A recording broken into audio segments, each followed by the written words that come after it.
In this video, I'm going to be answering the question, does the takeaway even matter?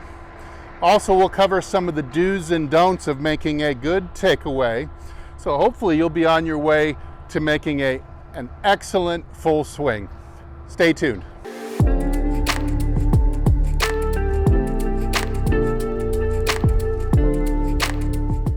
Hey, this is Steve with HitItLonger.com. I continue on my journey to hit the ball longer and straighter than ever before. I hope you'll join me. Hit the subscribe button down below. So if you've watched the PGA Tour on TV for any length of time, or just studied old swing sequences or videos from golfers over the years, you've probably come to the conclusion, like I have, that a lot of different styles of takeaway work just fine. Which would lead me to the next question is, does the takeaway really matter at all? I mean, you go from a Jim Furyk, who's won, what, $70 million in his career, taking it back like this. You might go to a Matthew Wolff, who's won millions of dollars, taking it back like this. Then you go to US Open champion, PGA champion, Masters champion, Ray Floyd, taking it back like this.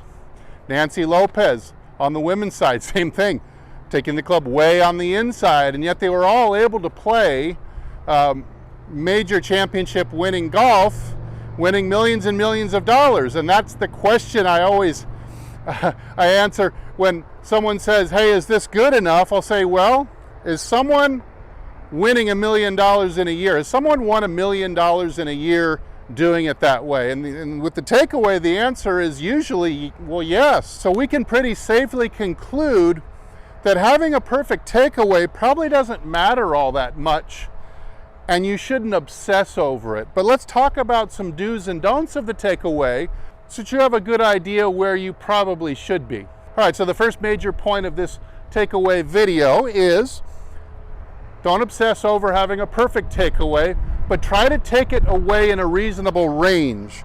So let's say that taking it back like this, let's just call this perfect. I don't know if this is or not until I see the footage later on. But let's say this is pretty good. So if you were like this, or like this, or like this, or maybe a little like this, hey, as long as you fall within a reasonable range, plus or minus from perfect, you're probably going to be just fine. Now, the second major point I'd like to make is that when your takeaway isn't perfect, it really depends on how you've done it, how you've moved the handle and the club head in order to get it offline. Let me give you some examples of that.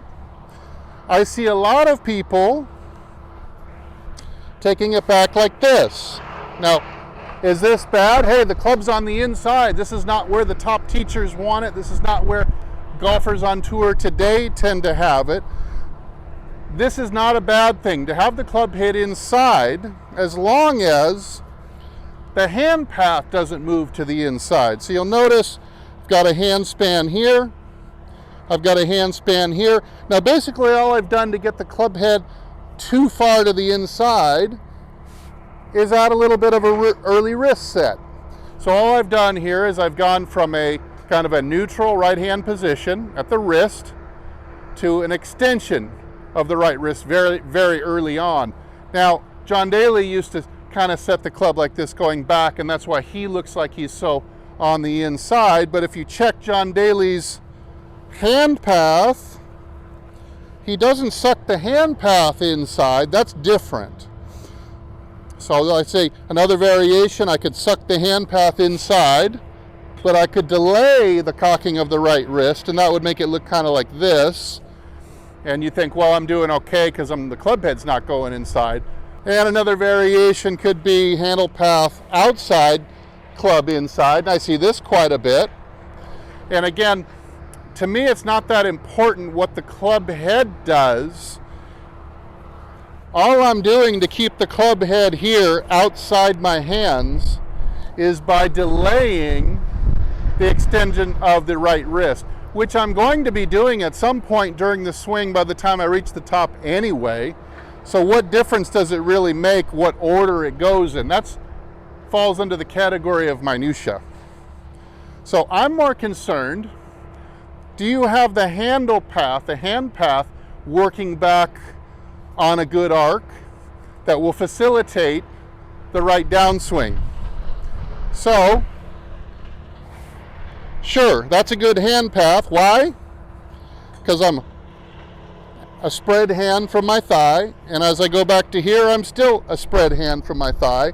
Now, whether or not it looks like this, or like this, or like this, in the long run, probably doesn't matter either way.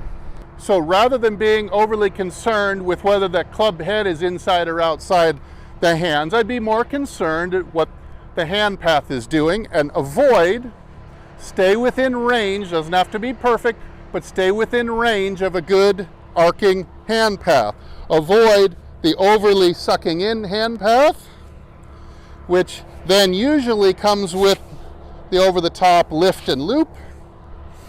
And definitely avoid the outside hand path, which would also tend to cause kind of a steep and outside in swing.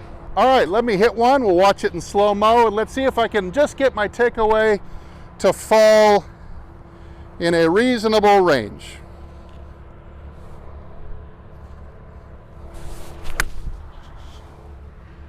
All right, so looking at this one in super slow-mo, it's not perfect, but I don't care. The hand path is reasonable. It's all falling kind of within the width of a funnel, so that it can be funneled back to impact consistently and efficiently. So don't obsess over making a perfect takeaway. The PGA Tour and the Hall of Fame are filled with imperfect takeaways. Just try to keep it in the right range. Hey, thanks so much for watching. I'm Steve, and as usual, hey, I'll either see you in the next video or I'll see you longer and straighter down the fairway. Everybody take good care.